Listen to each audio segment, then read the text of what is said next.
आज का टॉपिक है राहु। राहु वो प्लेनेट जो देने पे आए तो बहुत कुछ दे दे, लेकिन अगर वही प्लेनेट छीनने पे आ जाए तो हर वो चीज़ छीन लेता है जो आपको इस जीवन में सरवाइव करने के लिए भी चाहिए। बेसिकली राहु बहुत प्रभावी प्लेनेट है। आज के युग में उसके बिना बहुत आगे नहीं बढ़ा जा सकता, उसके बिना आप सरवाइव करने का लगभग सोच भी नहीं सकते, क्योंकि राहु के बिना तो कुछ चीज़ें हो ही नहीं रही है। आप नज़र दौड़ाओगे चारों तरफ राहु ही राहु है। अब ये राहु है ना, कॉम्प्रोमाइजिंग मोड पे आ चुका है। आने वाली 5 दिसंबर को यह परिवर्तन करेगा। उससे पहले मैं 2 बार राहु के वीडियोस लाऊंगा, आप देखना, उनको भी देखना। लेकिन आज का टॉपिक क्या हो रहा है, राहु अपनी अवस्था में जब कमज़ोर हो रहा है, कॉम्प्रोमाइजिंग मोड पे आ गया, तो आपके प्रभाव कैसे आएंगे। अच्छे और बुरे दोनों ही तरह के प्रभाव आने आप पे। राहु की स्थिति को समझो, 5 डिग्री और 51-52 कलाओं के आसपास है।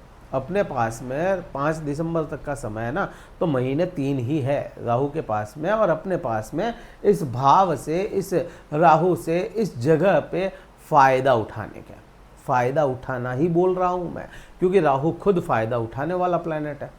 अब आप देखो, कोई भी प्लैनेट है ना, 3 डिग्री से कम हो जाए ना तो वो मृत अवस्था, या कहूँ मृत अवस्था तो क्या, शिशु अवस्था में चला जाता है।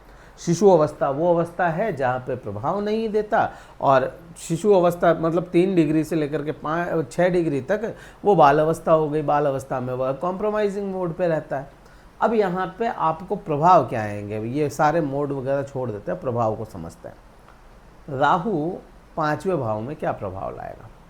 5वां भाव क्या है, 5वां भाव है अवसर का, नए अवसर मिलना, उसका भाव हो गया। अब आपके 5वें भाव में ये बैठा राहु, और नई चीज़ों की खोज जो है वो राहु का ही काम है। कॉम्प्रोमाइजिंग मोड तो है, बट खोज तो है ना, तो नए अवसर मिलने के योग इस समय में बनते हैं। अगर कोई अवसर आ रहा है आपके सामने, किसी भी तरह की अपॉर्चुनिटी आ गई, ग्रैब कर लो उसको, कैसे भी करके आपको उसको ग्रैब कर लेना है। तो आपको आने वाले समय में, आने वाला समय कौन सा, जब राहु यहां से ट्रांजिट करके आपके 4थे भाव में चले जाएंगे, उस समय में भौतिक सुख बढ़ा देगा। अगर आज अपॉर्चुनिटी आपने ले ली तो, अगर आज अपॉर्चुनिटी ले ली तो राहु आपको उस समय में, आने वाले समय में करियर में ग्रो कर देगा। तो इसलिए मैं कह रहा हूं, नई अपॉर्चुनिटी मिलने के योग अभी खुल रहे हैं। फिर यहां से देखो आप, ये भाव क्या है, प्रेम संबंधों का भाव है। राहु क्या है, भ्रम। अब जिन लोगों को, तुला राशि वाले जातकों को भ्रम चल रहा था प्रेम का, मैं बात सही कह रहा हूं, मैं प्रेम का ही भ्रम चल रहा था कि फला इंसान तो मुझसे प्रेम करता है, भ्रम दूर होने, क्योंकि राहु कमज़ोर होगा तो वो भ्रम की स्थिति कमज़ोर होगी, और जैसे जैसे भ्रम कमज़ोर होगा वैसे वैसे आपके बादल छट जाएंगे। हाँ, सच्चा प्रेम है तो उसमें तो कोई, चाहे राहु बदलो चाहे केतु बदलो, सच्चा प्रेम तो टिक के रहता ही है, उसमें कोई इशू ही नहीं है। फिर ये भाव जो है ना, ये भाव संतान का। आप संतान के बारे में समझो, संतान देने के लिए जिम्मेदार है कौन। संतान के लिए कोई एक प्लेनेट जिम्मेदार नहीं होता। संतान देने के लिए सूर्य संतान देता है, मंगल संतान देता है, आपका बृहस्पति संतान देता है, राहु देता है, केतु देता है, शनि देता है। शुक्र संतान नहीं देता। शुक्र संतान उत्पत्ति में सहायता करता है, बुध संतान नहीं देता। बुध उसको उत्पत्ति होने के, संतान कंसीव होने के बाद में उसको पालने की जो प्रवृत्ति है, या कहूँ कि वो गर्भ में कितना, वो किस तरह से वो रहेगा, उसमें बुध सहायक है। लेकिन संतान कंसीव करने में ये वाले प्लैनेट जो है ना, बहुत अच्छे सहायक होते हैं। तो राहु क्या है, राहु भी तो संतान कंसीव करवाने के लिए जिम्मेदार बन सकता है। तो यहाँ पे संतान कंसीव नहीं हो रही है, किसी के उत्पन्न करने में परेशानी हो रही है, तो ये 3 महीने हैं, ट्राई करो, काफ़ी हद तक आपको सक्सेस मिल सकती है उसमें। अब ये है ना, उन्हीं लोगों को समस्या ज़्यादा होती है जिनके कंसीव नहीं होती, वही एक पीड़ा समझ सकते हैं इस चीज़ की। फिर यहां से संतान सुख की बात करो, ये तो कंसीव करने की बात थी, सुख की। आप देखो राहु है ना, भ्रम है। राहु किसी भी तरह के स्थिति में भ्रमित कर सकता है। तो आपकी संतान इस समय भ्रमित हो जाए, जैसे उदाहरण अगर लेना चाहो तो बच्चा है, वो उसको कोई कोर्स करना है, उसके सामने 4 तरह के कोर्स आ गए। अब कौन सा कोर्स करे? आपको कहे एज ए चाइल्ड, आपको मदर फादर समझ के कहे कि भाई पापा मैं क्या कोर्स करूं, मम्मा मैं क्या कोर्स करूं, कंफ्यूज हो रहा है। वो चीज कंफ्यूजन जो है ना, वो यहाँ पे संतान को दिखेगा। और उस कंफ्यूजन को दूर कौन कर सकता है? आप ही कर सकते हो। क्यों? क्योंकि राहु जो है अपनी 9वीं दृष्टि से आपकी राशि को देख रहा है। तो यहां पे संतान का कंफ्यूजन दूर करने का काम आपका होगा। यहां पे ये चीज समझ में आती है। अब यहां तक तो अपने को चीजें समझ में आ रही है। और क्या प्रभाव होंगे? राहु जो है अपनी 5वीं दृष्टि, 5, 7 और 9 है, 5वीं दृष्टि कहां पकड़ेगा? राहु अपनी 5वीं दृष्टि पकड़ेगा आपके 9वें भाव पे। 9वां भाव देखो, ये थोड़ा सा है ना, इस भाव को समझना पड़ेगा अपने को। 9वां भाव धर्म का भाव है। भाग्य की बात मैं थोड़ी देर बाद में करता हूं, पहले धर्म की बात करते हैं। 9वां भाव धर्म का भाव है। राहु जब धर्म के भाव को देखता है तो आपको धर्म पथ पे चलने के लिए या चलने के लिए मना नहीं करेगा वो, या उसको हटाएगा नहीं। आपको इतना बिजी कर देगा या इतना आपको इतना वो फॉरवर्ड बना देगा कि आपको लॉजिक चाहिए कि क्यों मैं ये धर्म करूं। समझ रहे हो? आपको इतना ज्यादा वो बिजी कर देगा अपने आप से ही, क्योंकि राहु आपके लग्न को देख रहा है, अपने आप से इतना बिजी कर देगा कि धार्मिक क्रियाकलापों में आपको जुड़ने ना दे। ये चीज होती है। दूसरा, राहु क्या है? दिमाग है। राहु के पास में बॉडी नहीं है, वो दिमाग से खेलता है। जब इसकी दृष्टि खुद लग्न पे है तो आपको भी यह दिमाग को ही मैनिपुलेट करता है। अब आपको चाहिए लॉजिक कि मैं शिव पे ही जल क्यों चढ़ाऊं।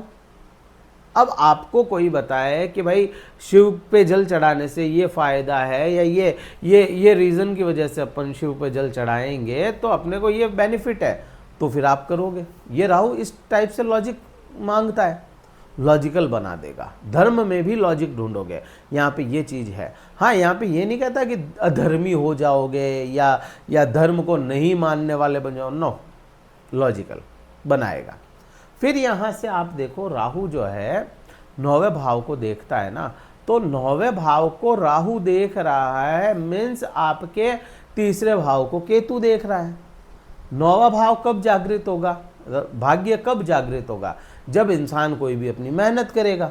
अब मेहनत को करने में कहीं ना कहीं, मेहनत का भाव 3रा भाव है, तो मेहनत करने में केतु अड़चने लाता है, तो भाग्य यहाँ पे मजबूत नहीं हो पाता। सबसे बड़ी प्रॉब्लम जो हुई पिछले 1.25 साल से तुला राशि वाले जातकों को, वो यही तो हो रही है। मेहनत कर नहीं पा रहे हो और भाग्य को दोष सारा का सारा अपन डाल रहे हैं कि भाग्य साथ नहीं दे रहा। अब यहाँ पे आप सिंपल सी बात समझो, राहु अगर कॉम्प्रोमाइजिंग मोड पे गया है, राहु अगर कमज़ोर हो रहा है, केतु भी तो उस समय ठीक उसी समय कमज़ोर होगा। अब जब केतु उस समय कमज़ोर होगा तो इसका प्रभाव फिर राहु का वैसे मजबूत हो जाएगा। ठीक है ना? कैसे? कि भाई आपको कहीं ना कहीं भाग्य का साथ मिलेगा, क्योंकि आप कर्म करने में विश्वास रखना शुरू कर दोगे। केतु के कारण, केतु कमजोर होगा तो कर्म करोगे, कर्म मतलब मेहनत करोगे, और मेहनत करोगे तो भाग्य काम करेगा। यहाँ पे सिंपल सी बात है। फिर यहाँ से देखो राहु की 7वीं दृष्टि, हालांकि वहां पे केतु काम करता है, लेकिन केतु भी तो कमजोर हो रहा है। राहु क्या है? राहु भूख है। जहां बैठे जहां देखे वहां की भूख को बढ़ा दे, और भूख बढ़ाए तो उसको फुलफिल भी करता है राहु। अब केतु जो है वो बैठा कहां पे? आपके लाभ में। अब जब लाभ में ही केतु बैठ गया तो आपको पिछले 1.25 साल से तो ये लाभ लेने ही नहीं दे रहा। आप काम कर करके थक गए, लाभ आ नहीं रहा। आपने 100% अपना दे दिया, लाभ आ रहा है 25-30%, 50%, इससे ज़्यादा लाभ बढ़ नहीं रहा। जो लाभ आज मिलना है वो कल मिल रहा है, कल मिलना है जो 10 दिन बाद मिल रहा है। मेन प्रॉब्लम तो यही तो हो रही है ना आप लोगों के साथ में। आप अपनी तरफ से 100% करने की कोशिश कर रहे हो, लेकिन वो उसका रिजल्ट नहीं है। अब जब केतु कमजोर होगा, राहु कमजोर होगा, तो कहीं ना कहीं लाभ का रेशो बढ़ता चला जाएगा। ठीक है, तो ये प्रभाव होगा। फिर राहु की 9वीं दृष्टि पकड़ो। अब 9वीं दृष्टि बड़ी इंपॉर्टेंट है। 9वीं दृष्टि इसलिए भी इंपॉर्टेंट हो जाती है क्योंकि ये आपकी खुद की राशि को देख रहे हैं, मतलब तुला राशि को। अब यहाँ पे आप समझो सिंपल सी बात, जब राहु यहाँ पे देखे तो आपको क्या करेगा, आपको यहाँ पे भ्रम से दूर करने का काम करेगा। नई अपॉर्चुनिटी यहाँ से है, आपको ग्रैब करने की स्थितियाँ यहाँ से है, मजबूती आपको यहाँ से देख रहा है। तो कुल मिलाकर के चेंज तो पूरा कर ही रहा है ये। सावधानी क्या बरतनी है, किसी भी तरह के लोगों से मिलना है, जुड़ना है, तो उनसे अपनी सोच के दायरे से निकल करके थोड़ा सा उनके बारे में प्लस माइनस सब सोच करके फिर जुड़ना है। किसी के साथ में डील करनी है, कोई भी डील हो, मैं कहूँ चाहे वो पार्टनरशिप हो, चाहे वो प्रॉपर्टी की डील हो, चाहे कैसी भी डील हो, चाहे आप कोई प्रोजेक्ट कर रहे हैं किसी के साथ में, पेपर जो है ना आपके कागजी कार्रवाई, पेपर वर्क, वो कंप्लीट होने चाहिए। इस समय में पेपर वर्क फंसते हुए दिख रहे हैं अपने को, ध्यान रखना है, पेपर वर्क कंप्लीट करके फिर आगे बढ़ना है। और आपको जगह बदलनी है, आपको जॉब बदलनी है, उसमें इस समय में राहु उतना सपोर्टिव नहीं होगा जितना यह परिवर्तन के बाद आपको सपोर्ट करेगा। जैसे ही ये यहाँ से परिवर्तन आपके चौथे भाव में करेगा ना, वो स्थान को भी बदलेगा, आपकी जॉब को भी बदलेगा, आपके शहर या देश तक को भी बदल सकता है। वो अलग चीज़ है, वो अलग टॉपिक पे उस पर बात करेंगे। फिलहाल तो अपन ने ये जो बात की, इसका असर ये आने वाला है। क्या उपाय करोगे राहु के लिए? राहु कौन सी राशि में है? शनि की राशि में।